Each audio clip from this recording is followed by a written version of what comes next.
Di jantung pegunungan Carpathia, yang membentang luas di Eropa Timur, terdapat wilayah terpencil yang jarang dijamah manusia. Kawasan ini ditutupi hutan lebat dan kabut abadi yang menutupi puncak gunung.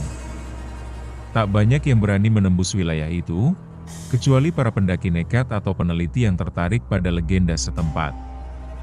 Di antara cerita-cerita misteri yang menyelubungi Carpathia, satu kisah paling menyeramkan adalah tentang sebuah desa yang konon pernah berdiri di salah satu lembah paling dalam. Desa itu kini tak tercantum di peta, tak ada jalan yang menuju ke sana, dan tak ada warga lokal yang mengaku pernah melihatnya. Namun, catatan tua menunjukkan bahwa tempat itu pernah ada.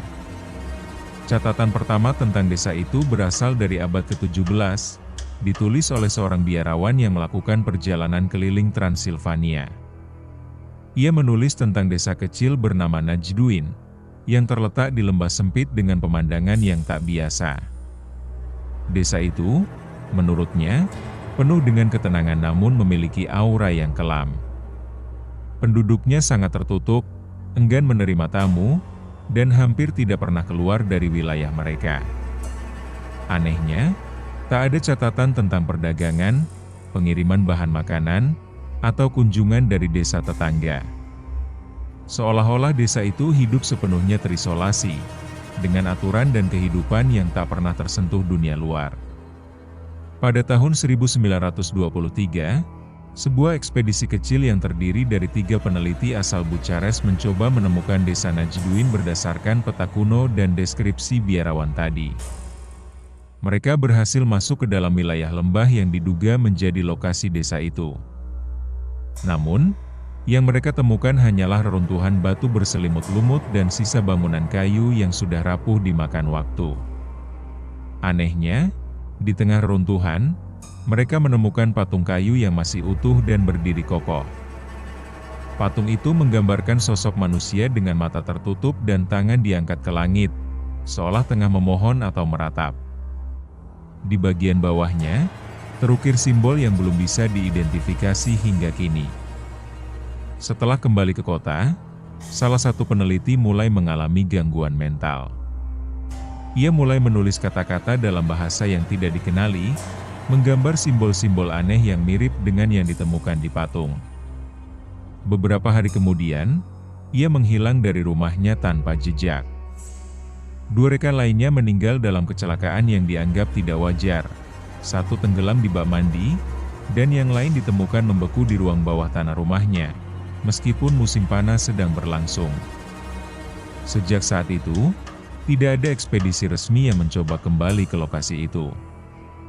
Pemerintah setempat menutup akses jalan yang menuju lembah dengan alasan risiko longsor dan bahaya alam.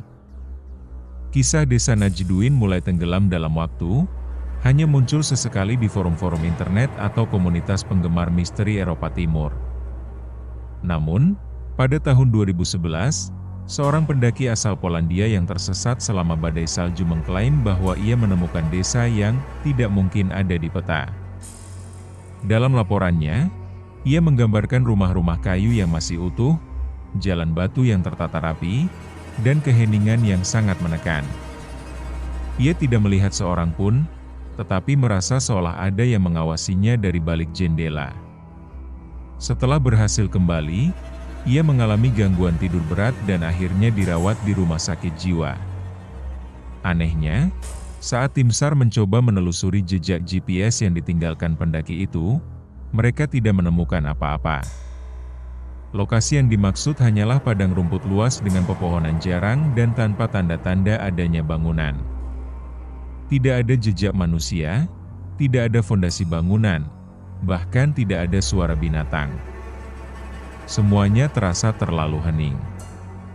Laporan ini memicu gelombang baru ketertarikan pada legenda Najduin. Beberapa YouTuber dan pembuat konten horor mencoba mencari lokasi tersebut, tetapi tak satu pun berhasil. Sebagian bahkan melaporkan alat komunikasi mereka rusak saat mendekati titik yang disebut dalam legenda. Legenda lokal menyebutkan bahwa Najduin tidaklah hilang begitu saja. Mereka percaya desa itu menyembunyikan diri dari dunia setelah penduduknya melakukan suatu perjanjian dengan kekuatan gelap. Dalam cerita rakyat, disebutkan bahwa desa itu dulunya mengalami musim tanam yang selalu gagal, kelaparan, dan wabah penyakit yang merenggut nyawa hampir seluruh penduduk.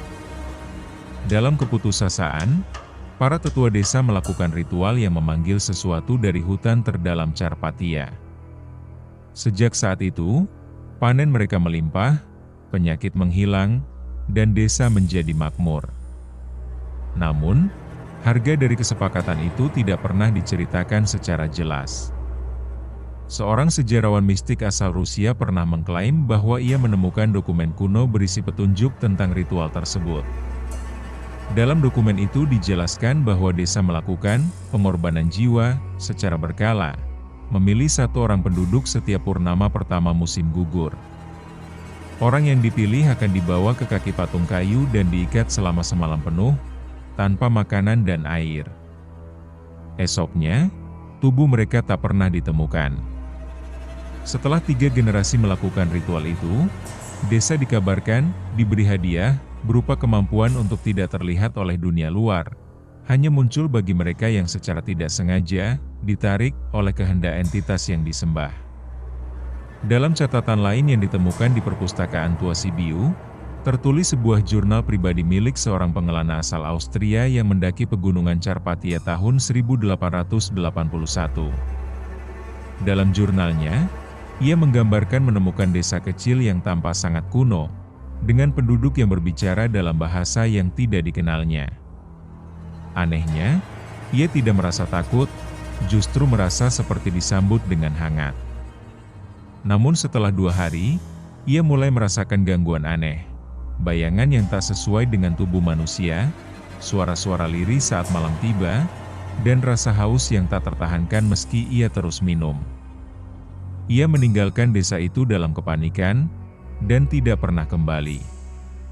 Setelah kembali ke Austria, pengelana tersebut mengalami perubahan perilaku. Ia menjadi sangat tertutup dan sering berbicara sendiri dalam bahasa yang belum pernah didengar oleh keluarganya.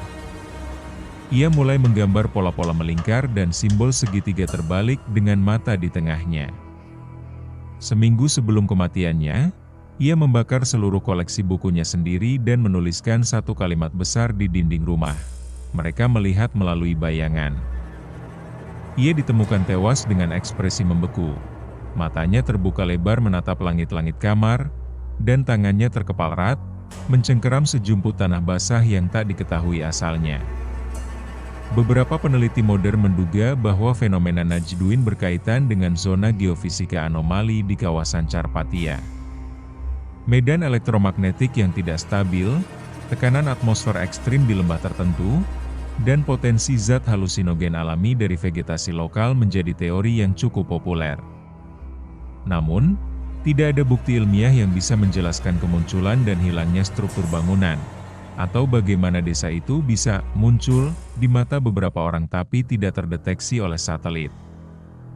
Justru ketidakmampuan teknologi modern mendeteksinya membuat teori supranatural semakin dipercaya oleh para pemburu misteri. Salah satu teori yang paling sering dibahas adalah konsep desa temporal, yaitu entitas ruang waktu yang tidak berada dalam garis waktu kita sepenuhnya. Desa ini diyakini bisa muncul hanya dalam kondisi tertentu, misalnya saat kabut sangat tebal, atau ketika posisi bulan dan bintang membentuk konfigurasi tertentu. Beberapa menyebut Najduin sebagai lokasi kantong realitas, di mana hukum fisika bisa terdistorsi. Teori ini didukung oleh kesaksian beberapa orang yang merasa waktu berjalan sangat lambat atau sangat cepat saat berada di sekitar wilayah lembah yang dicurigai. Pada tahun 2019, seorang fotografer lanskap asal Jerman bernama Klaus mengambil gambar udara kawasan Carpathia menggunakan drone. Dalam salah satu fotonya yang tidak sengaja tertangkap sebelum baterai drone mati mendadak, terlihat sekilas pola simetris seperti pemukiman. Struktur itu tidak terlihat dalam gambar lain, dan bahkan tidak muncul dalam rekaman video drone. Klaus mencoba kembali ke lokasi tersebut beberapa bulan kemudian, namun tak pernah menemukan tempat yang sama. Anehnya, gambar itu menjadi buram dan mengandung noise berat saat dicetak dalam bentuk fisik, seolah ada sesuatu yang menolak divisualisasikan ulang. Menariknya, simbol-simbol yang dikaitkan dengan desa ini mulai muncul di tempat lain di Eropa. Di dinding terowongan tua di Ukraina, di sebuah lukisan altar gereja kecil di Serbia, bahkan pada artefak yang ditemukan di gua pegunungan Slovakia. Semua simbol ini memiliki kemiripan mencolok dengan simbol di dasar patung desa Najduin. Para ahli simbolisme percaya ini bukan kebetulan, melainkan jejak dari sebuah kultus kuno yang tersebar sebelum hilang di telan sejarah. Najduin diduga sebagai pusat terakhir dari aliran ini, sebuah tempat di mana kepercayaan terhadap entitas dari luar batas manusia terus dilestarikan. Cerita-cerita baru bermunculan dari warga lokal yang mengaku pernah mendengar suara lonceng lembut dari arah lembah di malam-malam tertentu, padahal tak ada gereja atau menara jam di sana. Suara itu datang hanya saat kabut turun sangat tebal dan angin berhenti berhembus. Beberapa penduduk desa terdekat melaporkan kehilangan ternak secara misterius, dengan jejak kaki yang berakhir di tengah ladang lalu menghilang begitu saja. Beberapa bahkan percaya bahwa mereka yang terlalu penasaran pada kisah Najduin bisa secara tidak sadar dipanggil oleh desa itu sendiri, dan tidak semua yang dipanggil akan kembali. Seorang sosiolog dari Romania pernah mencoba melakukan eksperimen sosial dengan menayangkan dokumenter mengenai desa hilang ini kepada sukarelawan.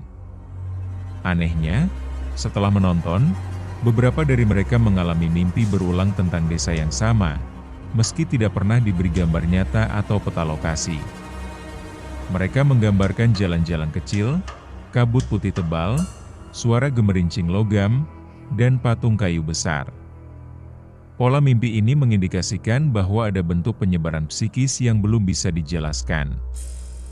Beberapa menyebutnya sebagai efek resonansi spiritual dari keberadaan tempat tersebut yang melampaui dimensi ruang fisik. Lembaga penelitian paranormal independen pernah mencoba menggunakan medium spiritual untuk mendeteksi lokasi desa tersebut. Salah satu medium mengalami kerasukan selama sesi pemanggilan, dan berbicara dalam bahasa Latin kuno yang penuh peringatan. Dalam rekaman suara, terdengar dengan jelas kalimat, "Pintu sudah terbuka. Cahaya tidak akan kembali." Setelah sesi itu, medium tersebut jatuh sakit dan tidak pernah sadar kembali hingga meninggal 3 minggu kemudian. Insiden ini menjadi penanda bahwa desa Najduin bukan hanya legenda, tapi memiliki pengaruh nyata terhadap dunia yang kita kenal. Kini, nama Najduin menjadi semacam kata terlarang di kalangan penduduk desa-desa sekitar Carpathia. Mereka menyebutnya hanya dengan istilah samar seperti lembah sunyi atau tempat tertutup kabut. Tidak ada yang berani mendekati wilayah itu saat malam, dan anak-anak dilarang bermain di area hutan tertentu. Papan peringatan tanpa tulisan sering ditemukan di jalur pendakian menuju wilayah lembah, hanya papan kayu tua berdiri dengan tanda silang dan bunga liar yang mengering di bawahnya, seolah menjadi peringatan bagi siapapun yang nekat melanjutkan perjalanan. Beberapa ilmuwan modern mulai menyarankan agar kisah ini diteliti lebih lanjut, bukan sebagai legenda semata, tapi sebagai anomali sejarah dan geospiritual. Jika benar Najduin ada dan bisa muncul secara periodik, maka itu membuka kemungkinan bahwa masih banyak tempat di dunia yang belum sepenuhnya kita pahami. Namun, sebagian besar penelitian berhenti karena kurangnya bukti empiris, atau karena para peneliti sendiri mengalami gangguan kesehatan atau peristiwa tak terduga setelah memulai pencarian. Misteri ini tetap menggantung di antara batas kenyataan dan imajinasi, terus hidup dalam bayang-bayang kabut Carpathia. Maka, legenda Najduin bukan sekadar cerita untuk menakut-nakuti atau menjadi bumbu konten horor. Ini adalah fragmen dari dunia yang belum kita pahami sepenuhnya. Petunjuk bahwa mungkin ada tempat-tempat di bumi ini yang berada di luar jangkauan waktu dan logika. Desa itu mungkin telah menghilang, atau mungkin hanya sedang menunggu seseorang yang cukup nekat, cukup penasaran, atau cukup tersesat untuk menemukannya kembali. Dan jika suatu hari kamu mendengar lonceng lembut dari dalam kabut saat berada di pegunungan, jangan berhenti berjalan. Karena bisa jadi, Najduin telah memanggil namamu.